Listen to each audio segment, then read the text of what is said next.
انہوں نے کہا کہ اس کے علاوہ اور بھی وجوہات ہیں جن میں مردہ جانوروں کی کمی بھی شامل ہے جو کہ گدوں کی خوراک ہے۔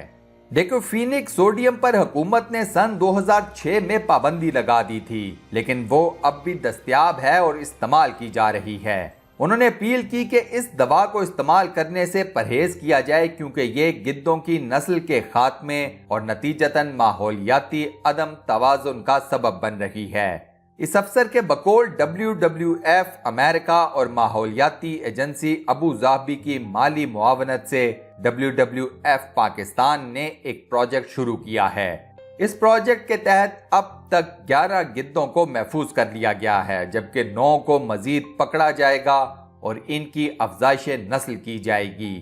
اس وقت سفید پشت والے گدوں کی افزائش کی جا رہی ہے جو پاکستان میں سب سے زیادہ پائے جاتے تھے، لیکن اب یہ گدھ خطرناک حد تک کم ہو چکے ہیں۔ پارسی مذہب میں بہن اور بھائی کے نکاح کو بھی ٹھیک سمجھا جاتا ہے۔ پارسی مذہب کے پیروکاروں کی ایک بڑی تعداد اس عمل سے آج بھی گزرتی ہے۔ پارسی مذہب کے ماننے والوں کی ایک بہت بڑی تعداد ایران میں پائی جاتی ہے۔ دوسرے نمبر پر یہ لوگ سب سے زیادہ بھارت میں مقیم ہیں۔ حال میں سامنے آنے والی رپورٹس کے مطابق اب دنیا میں پارسیوں کی تعداد میں تیزی سے کمی ہوتی جا رہی ہے۔ پارسیوں کا آبائی علاقہ ایران ہے جہاں ان کی حکومت کئی صدیوں سے تھی۔ جسمانی طہارت اور کھلی فضا میں رہائش پارسیوں کے مذہبی فرائض میں داخل ہے۔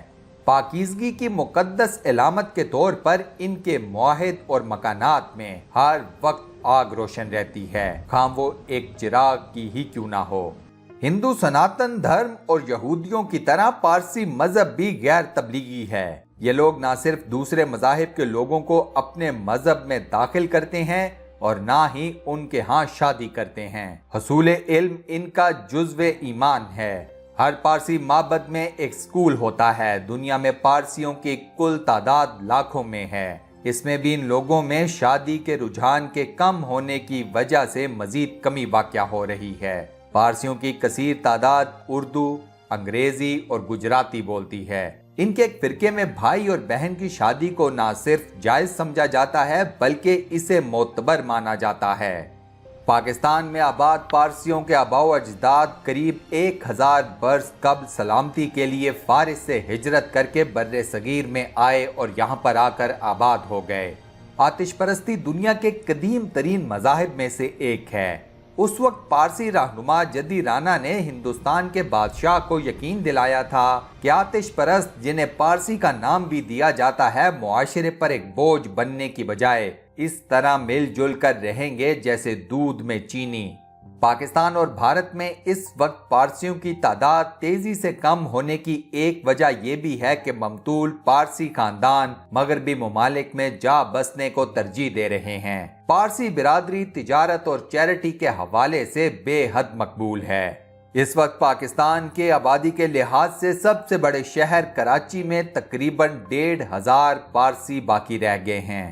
کراچی شہر میں ان کے آتش کدے بھی موجود ہیں جہاں وہ لوگ عبادت کرتے ہیں۔ اس کے علاوہ ان کے کمیونٹی سینٹرز اور آخری آرام گاہیں بھی موجود ہیں۔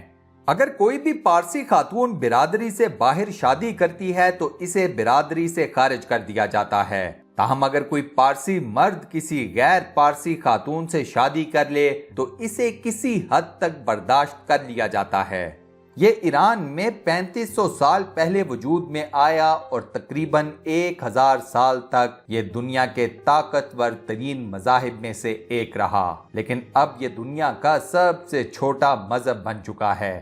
ہر 10 سال بعد ان میں 10% کمی واقع ہوتی ہے جس کی وجہ سے شرح پیدائش میں بھی کمی آئی ہے۔ پارسی مذہب کی خواتین میں بھی غیر شادی شدہ رہنے کا رجحان کافی بڑھ گیا ہے۔ اس سے پہلے پارسی مذہب میں صرف مرد ہی رہبانیت سے منسلک ہوتے تھے، لیکن اب اس آتش پرستگی سے تعلق رکھنے والی خواتین پجارنے بھی مذہبی رسومات کی ادائیگی کرتی ہیں۔ ان خواتین نے بھی رہبانیت کی راہ لے لی ہے۔ ان خواتین میں سے بہت سو کا تعلق بھارتی پارسی خاندانوں سے ہے۔ پارسیوں کی عبادت گاہوں میں بت نہیں ہوتے بلکہ سندل کی لکڑی سے آگ جلا کر اس کی پرستش کی جاتی ہے۔ یہ لوگ پہلے بھی آفتاب یا سورج کی پرستش کے عادی تھے۔ ان کی عبادت گاہ آتش کدہ کہلاتی ہے۔ اس مذہب میں صحت، تندرستی، تعلیم اور قول و فعل کی پاکیزگی پر بہت زور دیا گیا ہے۔ اس ویڈیو کو لائک اور اپنے واٹس ایپ، فیس بک، ٹویٹر اور دیگر سوشل میڈیا اکاؤنٹس پر شیئر کرنا مت بھولیے گا۔ جزاک اللہ۔ انشاءاللہ اگلی ویڈیو میں آپ دوستوں سے ایک بار پھر ملاقات ہوگی۔ تب تک کے لیے اللہ حافظ۔